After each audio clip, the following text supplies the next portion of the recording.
Ayah biologis bayi yang dikandung Fanya 40. Salsa menaiki lift takut-takut, dak-dik-duk harap-harap cemas. Setiap langkah terasa berat untuk didaratkan. Itu dia suaminya, Iko gitu. Menyilangkan tangan di dada bersender di kap mobil menatap lurus ke arahnya seperti siap-siap hendak menerkam. Menyeramkan untung ganteng. Salsa tidak berani menatap, hanya menunduk melanjutkan jalan menuju pintu belakang mobil. Mau ngapain? Mencari masalah lagi? Bisa-bisanya, sentak Faiz geram hingga istrinya terloncat kaget mendengar teguran itu. Ternyata ayah anaknya sudah membukakan pintu untuk mereka. Spontan Salsa mengintip dulu isi dalam mobilnya di kursi belakang. Terkejutnya ia di dalam sudah ada orang yang melambaikan tangan menertawakan dirinya. Konsentrasi Salsa, konsentrasi, jangan tambah masalah. Cepat-cepat dirinya memasuki mobil lewat pintu yang terbuka, tidak mau mencari gara-gara lagi. Tidak berani bergerak. Bayi dalam gendongan meraih wajah mencairkan sedikit kegugupan, beruntung ada Caca di antara mereka, jika tidak semakin dibuatnya mati kutu. Salsa sama sekali tidak ikut berbicara, hanya mendengar meski kedua lelaki itu kadang membuat lelucon menggelitik jantung. Ayo, mampir dulu. Ada mama papa di dalam. Iya, makasih. Ada masalah yang harus diluruskan, jawab Faiz atas tawaran mantan ipar seraya menatap mengintimidasi istrinya, yang ditatap susah payah menegak ludah, habis. Oke. Sepeninggalnya Bima, mobil terasa dingin dan astral sunyi, tidak ada suara selain celoteh bayi mungil tersebut hingga tiba di kafe di mana mereka tinggal.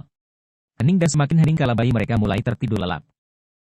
Faiz mengambil alih gendongan Caca darinya tanpa bersua, meninggalkan begitu saja ia yang masih mematikan seluruh lampu di lantai 1 dan 2. Di lantai paling atas tempat tinggalnya terlihat gelap gulita, hanya lampu kamar yang menyala. Semoga keduanya sudah terlelap, setidaknya cemburu suaminya sudah sedikit berkurang jika di sidang besok. Aman. Diteliti seluruh ruangan sepi, semoga saja. Lantas ditutup pelan, sangat pelan pintu utama agar bunyi pintu terdengar seminim mungkin. Ceklek. Ehem.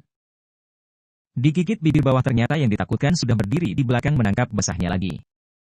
Dengan takut-takut diputar tubuh, tidak berani mendongak, sangat dekat. Pandangan mata hanya sebatas dada yang lumayan terekspos karena suami sudah mengganti pakaiannya dengan kaos tanpa lengan. Mata berkedip-kedip tersenyum sebelum kata itu keluar, mengembalikan lagi dak-dik-duk. Jangan harap malam ini bisa lolos, Salsa, cercanya dengan kedua tangan bertopang ke dinding di sisi kanan kiri sahabatnya dan, ceklek, sakelar lampu rumah menyala terang. Dihembuskan nafas panjangnya untuk mengontrol gemuruh di hati.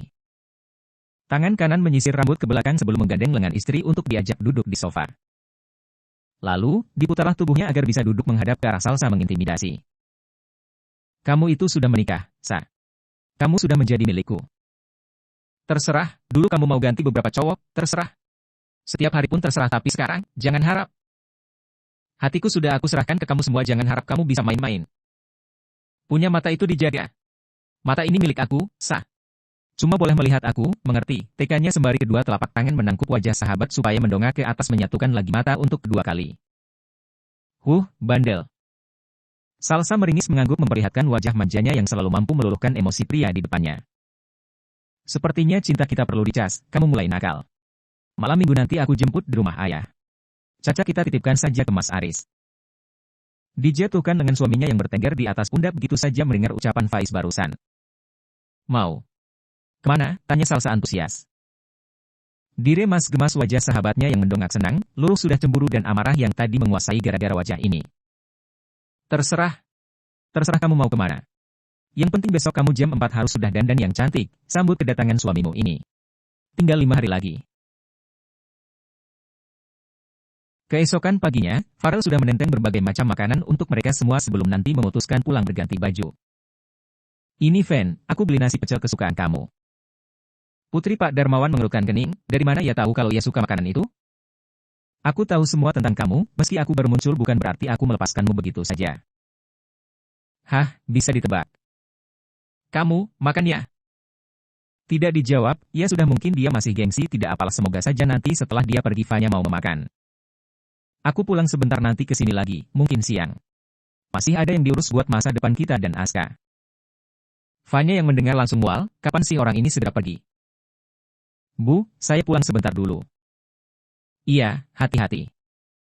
Seperti putrinya Pak Darmawan masih sulit untuk membuka mulut untuknya, tapi tidak apa-apa, ia memaklumi itu. Beliau lebih sering menghindar, jika ada dia langsung cepat-cepat pergi enggan berdekatan. Tidak berselang lama sesudah kepergian Farel, orang tua Bima datang menjenguk calon cucu setelah mendengar kabar bahagia langsung dari putranya tadi malam. Tapi herannya beliau putranya datang dengan muka murung irit bicara langsung memilih tidur di kamar. Diajak ke sini lagi menolak, entah apa yang sedang terjadi. Bukannya kemarin Bima menggebu-gebu ingin cepat-cepat bertemu Fanya? Bima tidak ikut, Ma. Tampak sekali kekecewaan di muka Fanya mendapati putranya tidak ikut datang, seperti mengharapkan Bima ikut berkunjung ke sini. Beliau menggeleng, ada apa sih sebenarnya? Apa mereka sedang berantem? Tega sekali putranya calon menantu lagi butuh-butuhnya dukungan justru disepertikan seperti ini. Akan tetapi beliau tidak ikut campur masalah mereka, biarlah diselesaikan sendiri. Di mana cucu mama? Mbak, lagi mandi adik bayinya. Sudah dari tadi Mbak. Bu Fani yang baru keluar dari kamar mandi kaget ternyata sudah ada calon besan yang berkunjung. Rencananya esok hari Fanya sudah diizinkan pulang, sejak semalam Faiz sekeluarga tidak lagi datang ke rumah sakit setelah mengantar Bima langsung pulang ke kafe. Lagi pula di rumah sakit sudah banyak yang menunggu. Seperti janji Farel siangnya datang lagi setelah urusannya selesai, Pak Darmawan tahu pria itu akan datang tanpa buang waktu lagi meninggalkan putrinya pulang ke kediaman beliau sendiri biar putri satu-satunya dipasrahkan ke mantan istri. Benar-benar masih berat, malas bertemu. Farel yang mengantar Fanya pulang memaksa memakai satu mobil dengannya.